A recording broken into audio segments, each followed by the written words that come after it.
Et Emmanuel Macron et la première dame ont reçu une carte de vœux pour le moins originale, des bons vœux de forfait de ski. Une initiative pour alerter sur la situation difficile dans les stations de ski. On en parle ce matin avec Nicolas Rubin, qui est maire de Châtel et coprésident de Savoie-Mont-Blanc Tourisme. Bonjour. Bonjour Nicolas Rubin. Bon, alors je ne sais pas s'ils l'ont reçu parce que vous l'avez envoyé en ce début de semaine, là, donc vous n'avez pas de retour pour l'instant. Non, c'est un peu tôt. Elle est partie lundi matin à première heure. On attend le retour. Ouais. Bon, qu'est-ce que vous avez écrit sur cette carte de vœux alors pour Emmanuel Macron et Brigitte Macron également? En quelques mots, sans trop dévoiler le contenu, parce que je vais attendre qu'il la reçoive par. Ah oui, quand même. Ouais, parce qu'il écoute peut-être Sud Radio. Un petit message à l'attention du président pour lui rappeler que les gens de la montagne étaient en attente d'une décision du gouvernement pour l'ouverture et qu'il fallait à la fois leur faire confiance et faire confiance aussi aux visiteurs de la montagne qui, pendant les vacances de Noël Nouvel An, se sont très bien comportés, même si évidemment les remontées mécaniques n'étaient pas ouvertes. La montagne a offert quand même une multitude d'activités et le comportement des gens est à saluer. En plus, on parle encore une fois de plein air et de grands espaces. Oui. Nicolas Rubin, concernant les restaurants et puis les bars, on le sait depuis hier, c'est quasi officiel, il n'y aura pas de réouverture le 20 janvier. Les salles de spectacle qui devaient rouvrir demain, même chose, c'est reporté à une date ultérieure, on ne sait pas quand. Sincèrement, vous croyez encore en la possibilité d'une ouverture en février pour les stations en fait, de ski et les remontées notamment ? Écoutez, nous, en étant situés au sommet de la vallée d'Abondance, sur le domaine skiable franco-suisse des Portes du Soleil, nos voisins suisses sont dans cette situation. En fait, tous les établissements recevant du public, en tout cas de l'hôtellerie, de la restauration et des bars sont fermés. Les domaines skiables continuent à fonctionner. Encore une fois, ils se sont organisés avec des mesures qu'on avait d'ailleurs partagées pour mettre en place, je dirais, des protocoles uniques sur un même domaine skiable, même si on passe de France en Suisse sans s'en rendre compte. Et on se rend compte que ça marche chez notre voisin nos voisins des stations des Portes du Soleil. Je citerai Champéry et Morgin, par exemple.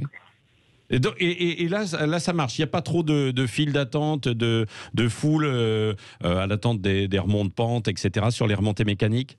Il y a une organisation de mise en place avec, entre guillemets, des vigiles qui veillent, je dirais, au bon respect des règles, qui distancent les gens dès qu'il y a... les gens s'évadent un peu des règles qui sont appliquées.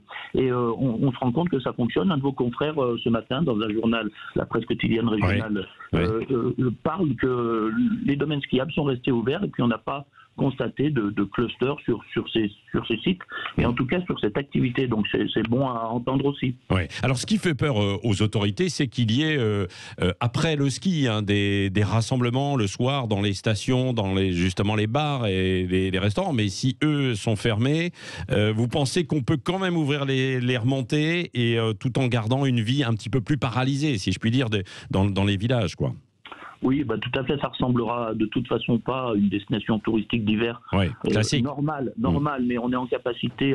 On voit aussi l'application stricte et respectée du couvre-feu aussi en station. À 20h, on voit plus personne dans les rues et dans les villages. Les gens rentrent à domicile, et puis à domicile, c'est le cercle familial ou entre amis qui de toute façon existe, mais il existe de toute façon ailleurs sur le territoire. Je crois que l'ouverture des domaines skiables aussi, c'est un appel au gouvernement pour redonner un peu de liberté aux Français. Il y a des gens qui ont envie de prendre l'air, qui ont besoin de prendre l'air. Il y a une histoire de santé dans tout ça. On parle de la santé, le sport, et il faut donner cette possibilité aux gens de découvrir cette activité qui reste aussi la colonne vertébrale de l'activité touristique en montagne. Et derrière tout ça, on s'attend à des difficultés et des complications presque insoutenables déjà à cet instant sur l'économie locale et sur la casse que ça va faire après coup. Donc il faut pas trop retarder ce genre d'ouverture. Mais certains disent, Nicolas Rubin, vous êtes à Châtel, certains disent oui, mais de toute manière, il n'y aura pas de clientèle étrangère. Donc il y a des grands hôtels qui ont décidé de ne pas rouvrir parce que rouvrir quelques semaines, ça leur coûterait plus que ça ne leur rapporterait. Est-ce que c'est jouable quand même d'ouvrir dans ces conditions ? Écoutez, les domaines skiables vont adapter l'offre. On ne va pas ouvrir évidemment l'ensemble du parc de remontée mécanique d'une station, mais vous l'avez dit, il y aura une clientèle étrangère qui sera bien moindre.